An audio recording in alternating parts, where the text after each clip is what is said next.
इस वक्त को अगर देखा जाए तो चिराग पासवान बीजेपी के लिए ज़रूरी नज़र आते हैं, क्योंकि अभी के लिए ना सही लेकिन आने वाले 2025 में जब विधानसभा चुनाव होंगे तब बीजेपी के लिए एक बड़ी भूमिका वो निभा सकते हैं, इसीलिए उनको तरजीह दी गई। साथ में ये भी कहा जाता है कि पीएम मोदी के साथ में उनके जो ताल्लुकात हैं बहुत बेहतर हैं, ये भी एक वजह हो सकती है कि उनको 5 सीटें दी गई। वहीं जिस तरह से उपेंद्र कुशवाहा हों या फिर मांझी हों, उनको एक एक सीट देकर संतुष्ट किया गया है कि भाई आप भी हमारे साथ रहिए, आप भी हमारे साथ चलिए। लेकिन के लिए रिजर्व रखी थी, उनमें से 16 सीटों पर चुनाव लड़ने का फैसला किया है। लेकिन आज जो खबर आई है उसके मुताबिक आपको बता दूं कि जेडीयू 16 सीटों पर चुनाव लड़ रही है, जबकि बीजेपी 17 सीटों पर चुनाव लड़ रही है। यानी कि कहीं ना कहीं 2024 के लोकसभा चुनाव में यहां से जीत को लेकर अति आत्मविश्वास दिखाई दे रहा है भारतीय जनता पार्टी के खेमे में। नमस्कार, मैं प्रांशी राठौर और आप देख रहे हैं नेक्स्ट 9 न्यूज। बिहार में सीट शेयरिंग को लेकर फैसला अब फाइनल हो चुका है। देखा गया है कि भारतीय जनता पार्टी जो 17 लोकसभा सीटों पर चुनाव लड़ती हुई नजर आएगी, तो वहीं 16 पर जेडीयू। लेकिन इनके अलावा यहां पर बाकी के तमाम सहयोगी दलों के बारे में बात की जाए तो इसमें जीतन राम मांझी की पार्टी हिंदुस्तान आवाम को भी शामिल किया गया है। लेकिन इसके अलावा यहां पर चिराग पासवान को भी सीटें दे दी गई हैं, जिस तरह से वह मांग करते हुए नजर आए। लेकिन देखा गया है कि वीआईपी के राष्ट्रीय अध्यक्ष मुकेश सहनी को साइडलाइन कर दिया गया है। इन्हीं के साथ साथ चिराग पासवान के चाचा पशुपति पारस को भी। लेकिन यहां पर अब ये सवाल उठते हैं कि जो सहयोगी दल दरकिनार कर दिए गए हैं, क्या अब यहां पर उनकी नाराजगी को दूर करते हुए नजर आएंगे बीजेपी आलाकमान या फिर नहीं। जानकारी दे दें कि लोकसभा चुनाव की तारीखों का ऐलान किया जा चुका है। 19 अप्रैल से मतदान की प्रक्रिया शुरू होगी। 7 चरणों में ये लोकसभा चुनाव होंगे और 4 जून को नतीजे सामने आ जाएंगे। ऐसे में अब यहां पर सवाल ये उठते हैं कि जो इंडिया गठबंधन लगातार कोशिशें कर रहा था कि कैसे भी करके मुकेश सहनी हमारे पास आ जाएं, कैसे भी करके इस गठबंधन का हिस्सा बन जाएं। लेकिन दूसरी ही तरफ यहां पर सवाल ये भी खड़े होते हैं कि आखिरकार राष्ट्रीय लोक मोर्चा के जो राष्ट्रीय अध्यक्ष हैं यहां पर उपेंद्र कुशवाहा, क्या वह भी मुकेश सहनी के साथ अब इंडिया गठबंधन में जाना चाहेंगे। सवाल इस वजह से अहम उठ रहा है क्योंकि अब उपेंद्र कुशवाहा को भी एक ही सीट दी गई है। ऐसे में यहां पर सवाल यही बनता है कि मुकेश सहनी जिन्हें दरकिनार किया गया है, क्या वह इंडिया गठबंधन की तरफ चले ही जाएंगे, या फिर अगर बात कर ली जाए यहां पर उपेंद्र कुशवाहा के बारे में कि वह भी अगर यहां पर इस फैसले से सहमत नहीं होते हैं तो क्या वह भी गठबंधन से निकलकर अब इंडिया गठबंधन की तरफ रुख करना चाहेंगे। सबसे पहले यहां पर आपको बताते हैं कि आखिरकार सीट शेयरिंग किस तरह से हुई है, सुनिए जरा। भारतीय जनता पार्टी 17 सीटें एनडीए के साथ लड़ेगी। जनता दल यूनाइटेड 16 सीटों पर एनडीए के साथ लड़ेगी। लोक जनशक्ति पार्टी 5 सीटों पर, हिंदुस्तानी अवाम मोर्चा 1 सीट पर और राष्ट्रीय लोक मोर्चा 1 सीट पर, ऐसे सीटों का बंटवारा हमने आपस में कर लिया है। इसमें भारतीय जनता पार्टी पश्चिम चंपारण, पूर्वी चंपारण, औरंगाबाद, मधुबनी, अररिया, दरभंगा, मुजफ्फरपुर, महाराजगंज, सारण,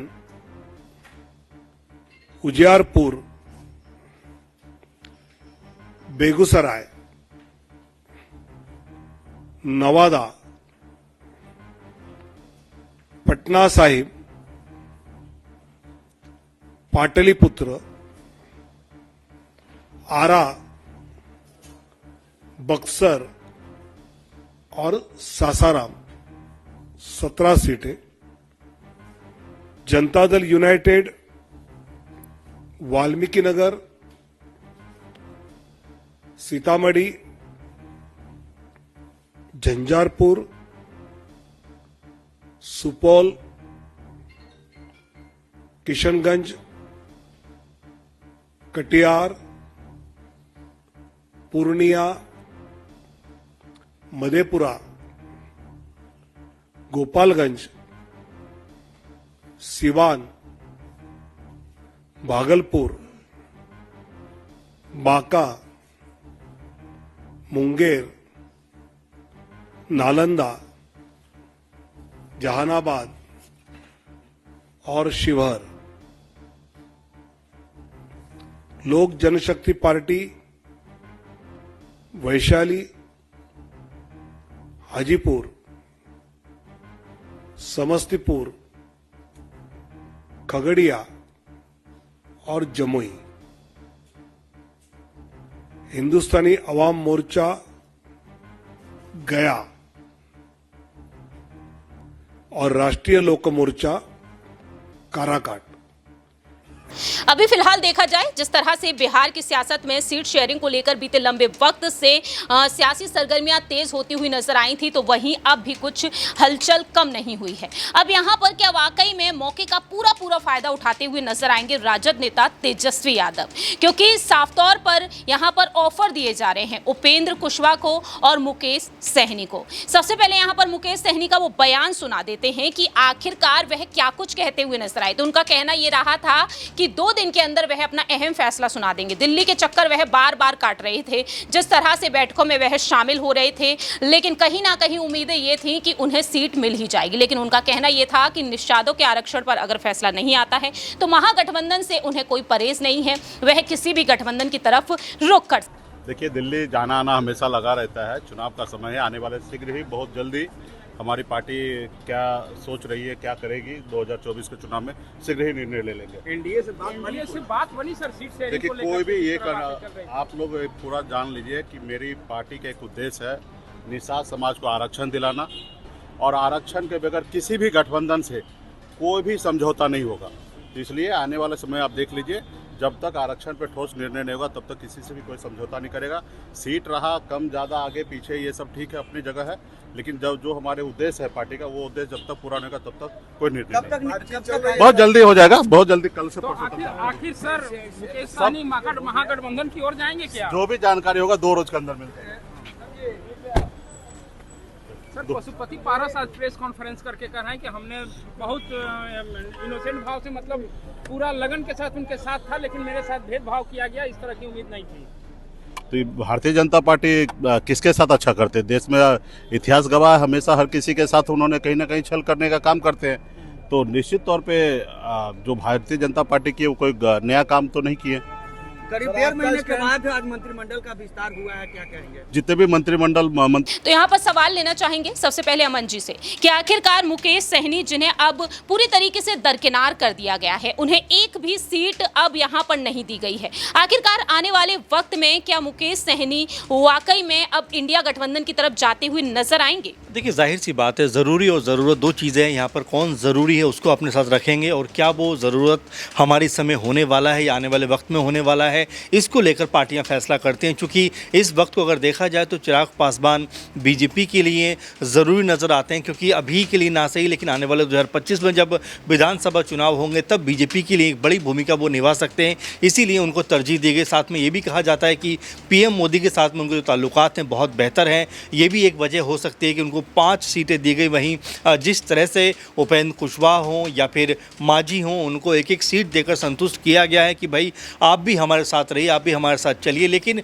देखा गया कि पूरे के पूरे मामले में पशुपति पारस को एक भी सीट ना देना, इसके अलावा मुकेश सहनी जो लगातार इस उम्मीद में थे, दिल्ली के चक्कर लगा रहे थे कि उनको भी 1-2 सीट मिल जाएगी, लेकिन ऐसा होता हुआ नज़र नहीं आया, जिससे अब ये पूरी तरह स्पष्ट हो चुका है कि बीजेपी ने अपने जो बिहार को लेकर समीकरण है वो तय कर दिए कि 16 पे जो है जेडीयू चुनाव लड़ेगी, इसके अलावा बीजेपी 17 पे, चिराग पासवान 5 सीटों पे और मांझी की हम पार्टी को 1, उपेंद्र कुशवाहा को भी 1, यानी कि 40 सीटों का समीकरण है वो लगभग अब फाइनलाइज हो गया है। ऐसे में जो पशुपति पारस है उनको घोर निराशा हाथ लगी, क्योंकि ये बात लगातार हो रही थी कि पशुपति पारस को बीजेपी किसी भी कीमत पर मनाना चाहेगी, लेकिन आखिरकार जो हाजीपुर फतेहपुर सीट जो सबसे अहम सीट थी, इसको लेकर लगातार चिराग पासवान और पारस के बीच में कह सकते हैं कि एक लड़ाई चलती हुई नज़र आ रही थी। और चाचा भतीजे की जो लड़ाई थी, इसमें आखिरकार जो भतीजा है चिराग पासवान उसने बाजी मार ली और यहाँ पर पशुपति पारस को एक तरीके से एनडीए खेमे से बाहर ही कर दिया गया है। अब वो क्या फैसला करते हैं, किस तरह का फैसला करते हैं,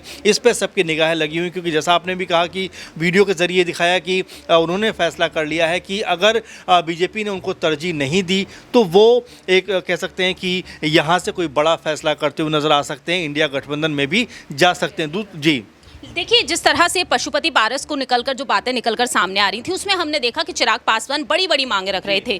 यहाँ पर देखा गया कि 8+2 का आंकड़ा इंडिया गठबंधन ने उनके सामने रखा था कि अगर आप हमारी तरफ आते हैं तो 10 सीटें आपको दी जाएंगी, लेकिन चिराग पासवान को यहाँ पर 5 सीटें दी गई हैं। अब बात यहाँ पर पशुपति पारस को लेकर कर ली जाए, अहम सीटें जो वह मांगते हुए नजर आए, अब यहाँ पर वो भी उन्हें मिलती हुई नजर नहीं आ रही हैं। तो ऐसे में सवाल ये उठते हैं कि पशुपति पारस को इंडिया गठबंधन की तरफ से अब कुल मिलाकर कितनी सीटें मिल सकती हैं अगर यदि वह उस साइड जाते हैं। जाहिर बात है, देखिए 5 सांसद उनके पास थे और यहाँ पर अगर उनको इंडिया गठबंधन अपने साथ लेकर आना चाहता है तो कम से कम 3-4 सीटें तो उनको देना चाहिए, क्योंकि यहाँ पर कांग्रेस पार्टी भी है, आरजेडी भी इनके साथ में है, सीपीआई भी इनके साथ में है। वहीं अगर पशुपति पारस आते हैं तो उनको भी कुछ सीटें देनी पड़ेंगी, मुकेश सहनी आते हैं तो उनको भी सीटें देनी पड़ेंगी। लेकिन ये ज़रूर कहा जा सकता है कि अब बिहार के अंदर बीजेपी के लिए कह सकते हैं कि 40 का जो पार का नारा उनका था, 40 सीटें जीतने का जो नारा उनका था, उसमें अब कहीं ना कहीं मुश्किलात नज़र आ सकती हैं। क्योंकि आपने पहले ही देखा कि जब पहले सर्वे हुआ था उस वक्त कहा गया था कि बीजेपी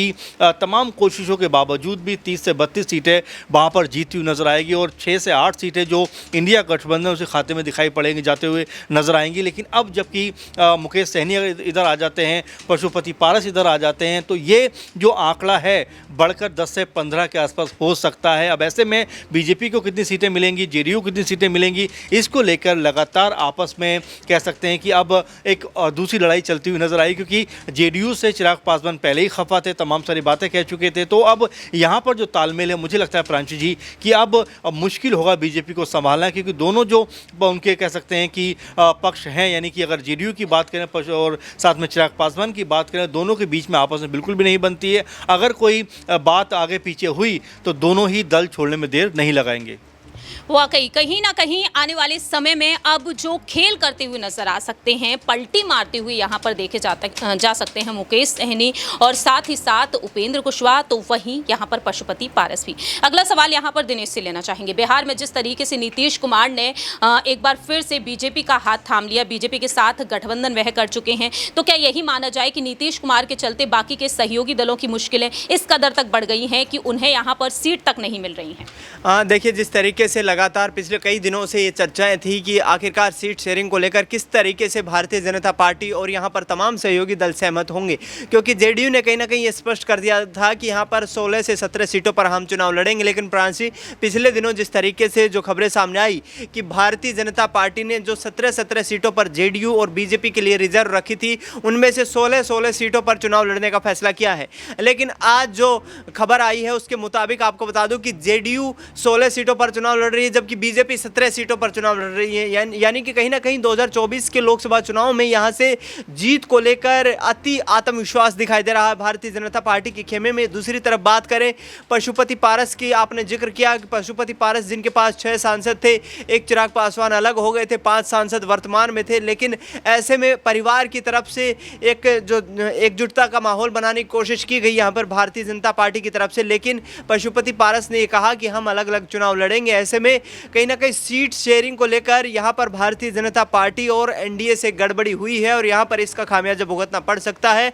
मुकेश सहनी और पशुपति पारस लगातार ये बयान दे रहे थे कि हमें किसी भी गठबंधन के साथ जाने से, किसी भी पार्टी के साथ जाने में कोई परहेज नहीं है। लेकिन अगर यहाँ पर मुकेश सहनी और साथ ही साथ उपेंद्र कुशवाहा की बात अगर कर ली जाए, अगर वह एक सीट पर सहमत नहीं होते हैं, इनके अलावा यहाँ पर बात की जाए बाकी के अन्य सहयोगी दलों के बारे में, अगर वाकई में मुकेश सहनी, पशुपति पारस इंडिया गठबंधन की तरफ जाते हुए नजर आते हैं, तो एनडीए को कितना नुकसान होता है? हाँ, देखिए, जहां 5 सिटिंग सांसद अभी पशुपति पारस के पास हैं, ऐसे में यहां पर इंडिया गठबंधन को ज़बरदस्त फ़ायदा मिल सकता है यदि वो उनके खेमे की तरफ आते हैं, क्योंकि जिस तरीके से जो तमाम खबरें सामने आ रही हैं कि उनके लिए दरवाजे खुले हुए हैं। पिछले दिनों जिस तरीके से जन विश्वास रैली हुई थी पटना के गांधी मैदान में, देश के तमाम दिग्गज नेता एक मंच पर आए थे और उन्होंने कहीं ना कहीं मोदी सरकार और नीतीश कुमार पर निशाना साधने की कोशिश की।